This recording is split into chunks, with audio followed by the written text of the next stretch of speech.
Notre intervenante suivante, on a fait beaucoup d'efforts pour qu'elle puisse venir jusqu'ici, parce que c'est pas du tout évident. Elle est au fond de la salle. Puisqu'on ne peut pas l'amener jusqu'ici, est-ce que Tammy, s'il te plaît, Tammy ơi, em có thể đứng lên một chút xíu không?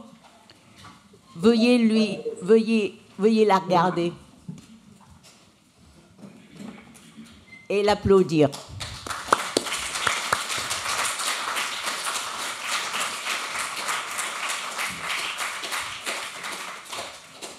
Rồi, được rồi. Bây giờ em có thể đứng ở chỗ đó em nói cũng được nha. Em đứng đó em nói cũng được, phải không? Rồi. Donc elle va nous raconter son histoire. En fait, elle voudrait descendre et je demande à un monsieur qui la porte. D'accord, allez-y. Mais est-ce qu'on peut la voir sur l'écran, par exemple? Oui, parce que tout le monde veut la voir, mais il paraît que comme c'est pas prévu ici pour... comment on peut faire? Ah, d'accord. Vous pouvez la voir, les grandes sœurs, là-bas? Ça fait loin.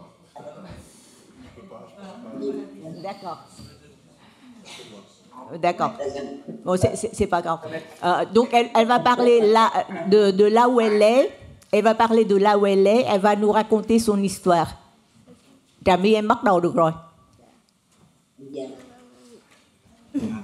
Je vous demande de la patience parce qu'elle a du mal à prononcer aussi. Vas-y, em nói được rồi. Mời em.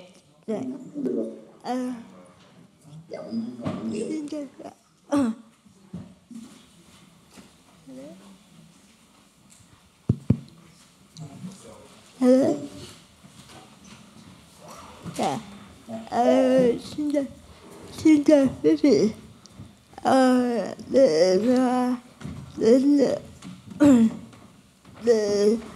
Đến được hội thảo này, bản thân tôi đã một chuyến hành trình với cùng thú vị với hơn 12 giờ đồng hồ, trải nghiệm cảm giác và trên bầu trời.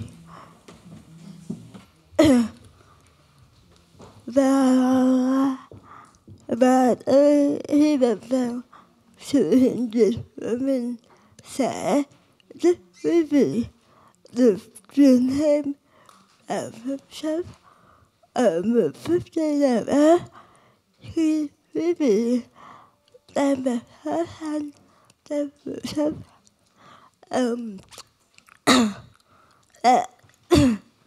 Là một người phụ nữ sinh ra ở một tỉnh nghèo ở miền Trung, nơi đó nghèo đến mức người ta luôn biết vẫn chỉ vài nắm trái và giá gà ra thì chẳng có gì hết. 3 tháng tuổi trong một gia tiểu thử bác phụ mới ở bản trên một bác sĩ thực tập do mã nhìn một bác sĩ khác đang u máu ở dưới bàn chân tôi nên đã quên mất nhiệm vụ của mình là giữ cho bình oxy trên khuôn mặt tôi không bị hở. Điều này đã khiến tôi bị chết lâm sàng. Đứa bé mới chỉ 3 tháng tuổi đã được trải nghiệm cảm giác làm cơm là sốt suốt 8 giờ đồng hồ.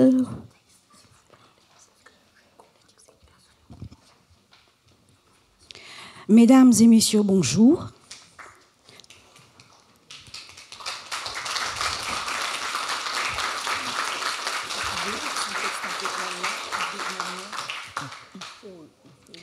Pour venir à cette conférence, j'ai vécu un voyage extrêmement intéressant.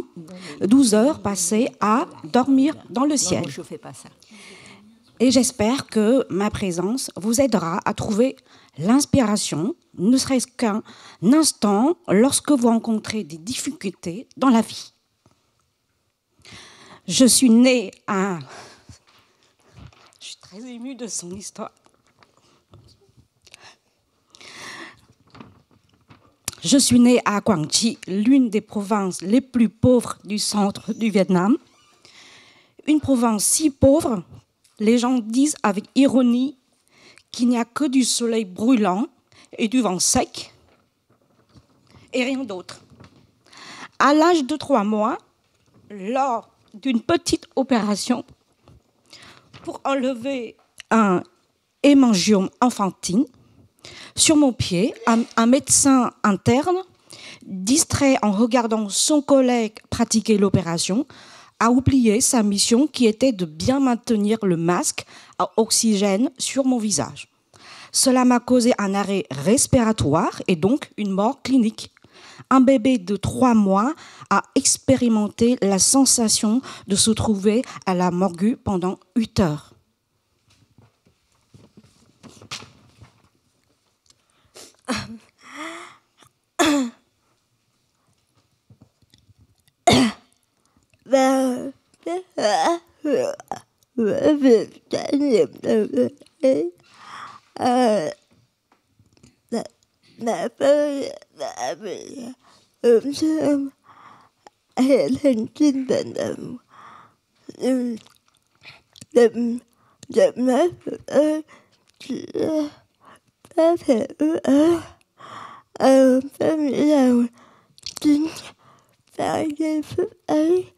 Mình đặt tiếp thấp tâm nhà khác thì số phận đã đưa ra tôi 2 sự lựa chọn.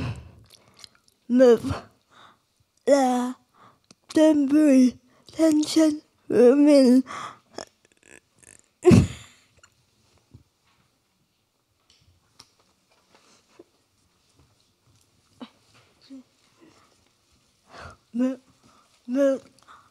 Một là tên vui thanh xuân của mình nơi bất ngờ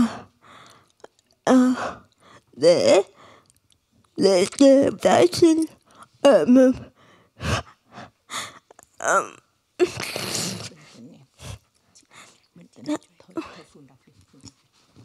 Elle me demande de traduire. C'est un peu dur après. Et le résultat de cette expérience de vie a endommagé mes nerfs moteurs. Ma voix n'est devenue qu'un chuchotement. Je pense que le moment où j'ai éclaté en pleurs dans la morgue a offert à mon destin 2 choix.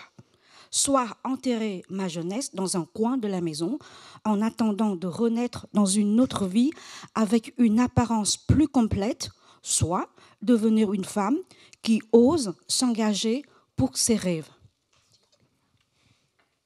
À l'âge de 16 ans, j'ai courageusement choisi la 2e option, celle de devenir une femme qui ose s'engager. Au Vietnam, surtout dans les régions rurales pauvres, donner naissance à un enfant avec une apparence imparfaite était considéré comme une chose honteuse.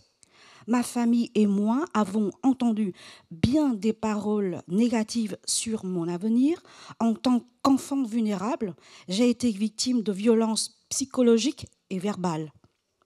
Cette expérience négative m'a permis de construire mon propre royaume mental.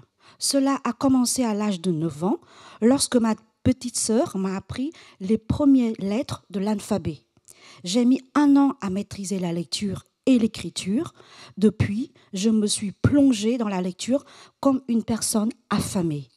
Je me suis immergée dans un monde imaginaire. À 21 ans, grâce à une rencontre fortuite avec le journal Jeunesse, j'ai pu réaliser mon rêve de faire carrière à Ho Chi Minh Ville. Ce fut un voyage pénible, mais pour une personne normale aussi. Je garde encore en moi l'image de mon arrivée à l'aéroport Tan Son Nhat pour la première fois. J'ai été choquée par la foule et j'ai éprouvé la peur envahissante à ce moment-là. Mais dans mon subconscient, une voix s'est faite entendre. Je dois absolument trouver ma place dans cette foule. Et pour avoir une place dans la plus grande ville du Vietnam, j'ai passé des mois à dormir à côté de la moto d'autres personnes ou à demander la permission de dormir dans un coin de la cuisine où je travaillais. Je cherchais un emploi dans les médias, je nourrissais ma passion pour l'écriture, je suivais des cours sur les relations publiques et je participais à des activités sociales. À l'âge de 23 ans, j'ai enfin réalisé mon rêve de publier mon premier livre. Après la publication de mes 3 premiers livres en 2023, j'ai eu une idée folle, celle d'amener mon super véhicule, une des ambulateurs, pour parcourir le Vietnam dans toute sa longueur et recueillir des histoires positives. Ce fut aussi une expérience pénible. Ma santé n'était pas bonne, ma voix était à peine audible et je n'avais pas beaucoup d'argent. Au Vietnam, il est encore difficile pour les personnes handicapées comme moi d'utiliser facilement les services de transport en commun.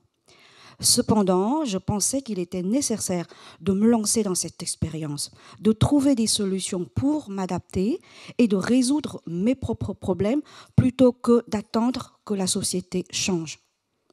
Pendant ce voyage, j'ai eu la chance de rencontrer de nombreuses personnes bienveillantes dans différentes provinces et villes.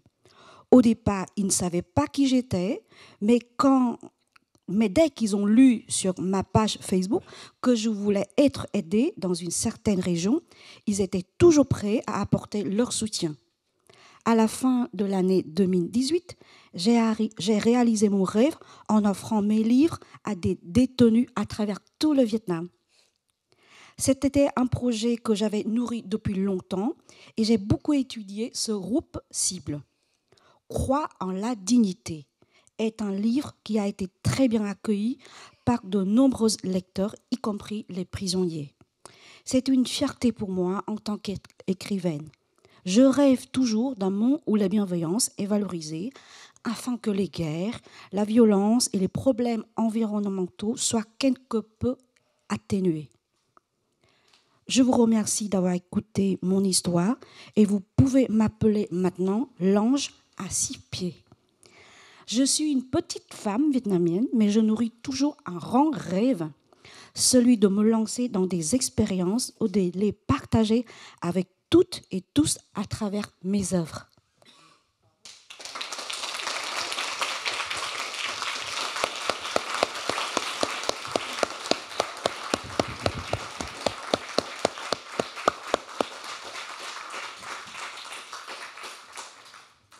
Merci, Tammy. Merci infiniment. Merci infiniment.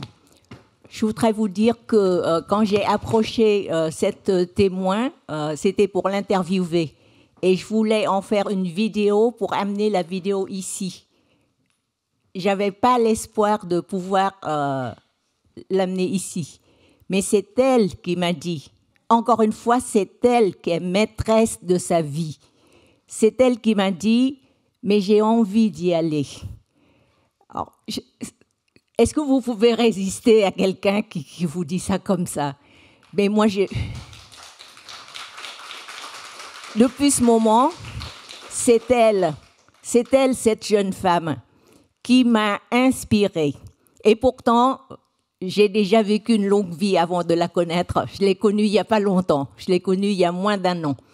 Et donc, mais je vous assure, c'est elle qui m'a inspirée, c'est elle qui m'a insufflé cette force pour réaliser son rêve de la faire venir ici à Paris au Collège de France. Parce qu'elle a dit, j'ai envie. Alors, j'ai discuté avec elle très sérieusement, très longuement, comment réaliser cette envie.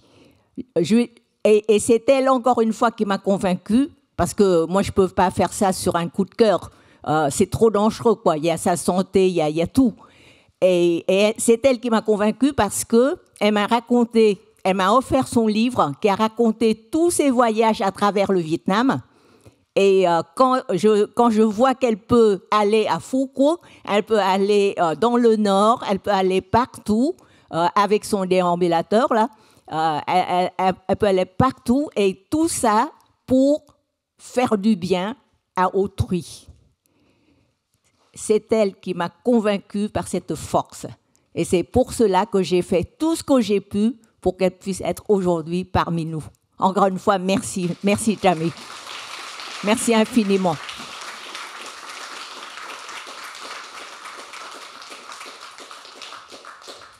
Si vous voulez lui poser des questions, il y a du temps. Normalement, les questions, c'est pour à la fin, mais comme son message était court, si vous avez des questions, on les prend tout de suite. Allez-y. Est-ce que sa traductrice pourrait nous le lire en vietnamien, en langue vietnamienne? Excusez-moi, mais parce que toute la salle n'est pas vietnamophone, donc... Non, ça lui fait plaisir de s'exprimer elle-même. Et elle a été oratrice plusieurs fois au Vietnam, toute seule. Elle a été oratrice pour quoi faire? Pour inspirer les jeunes gens, les jeunes filles du Vietnam. Elle a été invitée 1000 fois au Vietnam pour être oratrice. Aujourd'hui, elle est plutôt émue, je comprends. Mais moi, je l'ai écoutée plusieurs fois. Et elle m'a confié aussi que c'était en parlant vietnamien aux gens, sans aide, sans assistance. Aujourd'hui, elle a une assistance parce qu'il faut qu'on la traduise. Mais sinon, elle tient à parler seule, à communiquer directement avec les gens. Et c'est comme ça qu'elle a inspiré beaucoup de jeunes au Vietnam. Donc, par respect pour elle, je propose qu'on la laisse parler de sa propre voix. Je prends des questions, s'il vous plaît, si vous avez des questions. Oui, monsieur.